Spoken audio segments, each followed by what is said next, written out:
So people often ask me what they can do, or what's the best way for them to take care of wilderness. And I love this question, and it's not a short answer. But I think, what I would first try to impress upon people is that taking care of the wilderness happens on many levels. And so it's not just the actions that people take within the physical boundaries of wilderness that can have an impact, but also what they do outside of the wilderness that has the potential to impact the wilderness.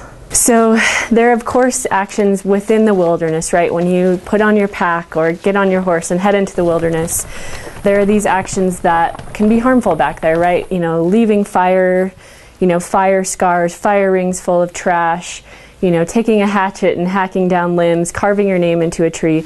These are all actions that, right there in front of you have an impact on the wilderness.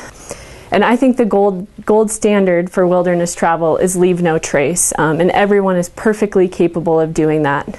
And leave no trace isn't leaving a campfire full of trash. It's not carving your name into a tree. It's literally going into the wilderness, coming out, and no one can tell that you're there.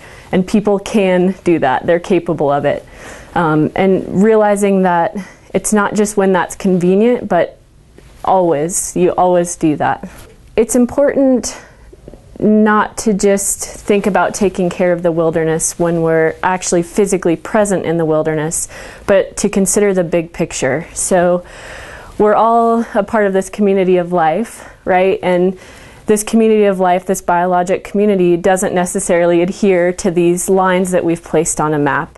We can't just take care of the wilderness when we're in the wilderness. And so there are many examples of this, from the food that we eat, how it's produced, fossil fuels, how much or how little of those we consume, even so much as where we build houses and how far we let, civilization sort of push those boundaries, and whether or not we let that buffer between the wilderness shrink. So these are all things that happen on, outside of the wilderness, but have direct implication for, how wilderness perseveres.